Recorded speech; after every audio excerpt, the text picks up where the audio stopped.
বাগদাদের পবিত্র নগরী। তখন গাউসুল আজমের নাম চারদিকে ছড়িয়ে পড়েছে। একদিন এক বৃদ্ধা মা অত্যন্ত জীর্ণ পোশাকে, চোখে প্লাবনের মতো অশ্রু নিয়ে বড় পীরের দরবারে হাজির হলেন। সেই বৃদ্ধার বুক ফাটা আর্তনাদে বাগদাদের বাতাস যেন ভারী হয়ে উঠেছিল।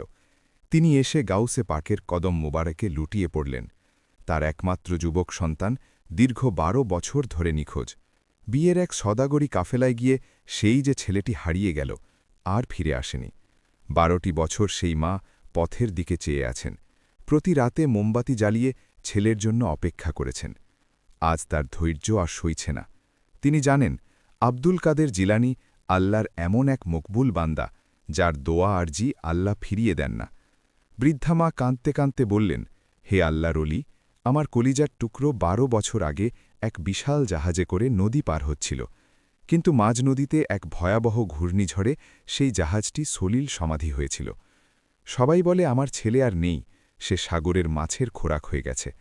কিন্তু আমার মাতৃহৃদয় বলছে, আমার ছেলে মরেনি। আপনি আল্লাহর কাছে দোয়া করুন যেন আমার সন্তান ফিরে আসে। এই দৃশ্যটি কল্পনা করুন। একদিকে একজন অসহায় মা, অন্যদিকে মহাবিশ্বের সুলতানুল আউলিয়া। গাউসে পাক বৃদ্ধার এই আকুতি শুনে কিছুক্ষণ মোরাকাবায় অর্থাৎ ধ্যানে মগ্ন হলেন। তিনি আধ্যাত্মিক নজরে দেখতে পেলেন যে সত্যি ১২ বছর আগে সেই জাহাজটি মাঝ নদীতে ডুবে গিয়েছিল এবং সমুদ্রের গভীরে তা বালুচরে দেবে আছে। গাউসে পাক রহমতুল্লাহ আলাইহি বৃদ্ধাকে শান্ত হতে বললেন এবং নির্জনে গিয়ে আল্লাহর ইবাদতে মশগুল হলেন। তিনি মহান রব্বুল আলামিনের দরবারে আরজি পেশ করলেন। বর্ণিত আছে, তিনি যখন দোয়া করছিলেন তখন তার চেহারায় এক অলৌকিক তেজ ফুটে উঠেছিল। তিনি আল্লাহর কাছে সেই ডুবে যাওয়া জাহাজটি তার সকল আরোহী সহ ফিরিয়ে দেওয়ার আরজি জানালেন। এখানেই আধ্যাত্মিকতার এক রহস্যময় অধ্যায় শুরু হয়। ১২ বছর আগের পচে যাওয়া, ভেঙে যাওয়া একটি কাঠ আর কঙ্কাল হয়ে যাওয়া দেহগুলো কি আবার জীবিত হওয়া সম্ভব? দুনিয়ার চোখে এটি অসম্ভব, কিন্তু খালিক ও মালিকের কাছে কিছুই অসম্ভব নয়।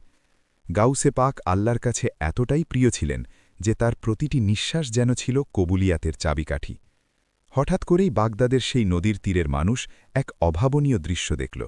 নদীর শান্ত পানি তোলপাড় শুরু করল, বিশাল ঢেউ আছড়ে পড়তে লাগল তটে, আর সেই ঢেউয়ের বুক চিরে দীর্ঘ ১২ বছর আগে ডুবে যাওয়া সেই জরাজীর্ণ জাহাজটি সগৌরবে ভেসে উঠল। শুধু জাহাজই নয়, সেই জাহাজে থাকা প্রত্যেকটি মানুষ, সেই বরযাত্রী, সেই যুবক সন্তান, সবাই জীবিত। তাদের গায়ে সেই ১২ বছর আগের পোশাক। তারা যেন বুঝতেও পারেনি যে তারা এতকাল পানির নিচে ছিল। তাদের কাছে মনে হচ্ছিল যেন তারা এক মুহূর্তের জন্য তন্দ্রাচ্ছন্ন ছিল। নদীর ঘাটে যখন জাহাজটি এসে ভিড়ল, বৃদ্ধা মা তার ছেলেকে চিনতে পারলেন। ১২ বছরের হাহাকার এক মুহূর্তের হাসিতে বিলীন হয়ে গেল।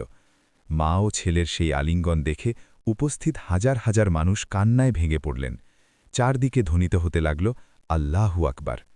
এই অলৌকিক ঘটনাটি কেবল একটি অলৌকিক কাজ ছিল না, এটি ছিল বিশ্ববাসীর জন্য এক শিক্ষা যে আল্লাহর বন্ধুদের সাথে সম্পর্ক রাখলে নিরাশার সাগরেও আশার আলো জ্বলে ওঠে। এই ঘটনা থেকে আমরা কি শিখলাম? গাউসে পাক বড়পীর কেন এত বড় কারামত দেখালেন? এর পেছনে নিহিত ছিল আল্লাহর কুদরতের বহিঃপ্রকাশ।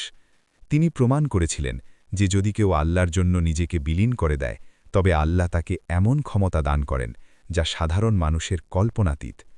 এই কারামতটি আজও লক্ষ লক্ষ মানুষকে বড় পীরের প্রতি ভক্তিতে আপ্লুত করে।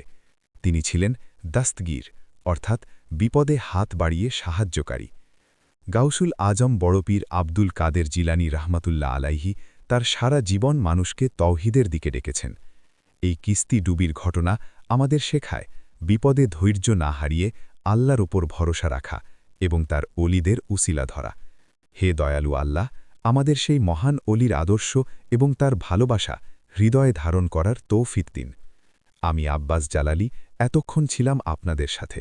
পরবর্তী ভিডিও পেতে চ্যানেলটি সাবস্ক্রাইব করে পাশে থাকুন। ধন্যবাদ।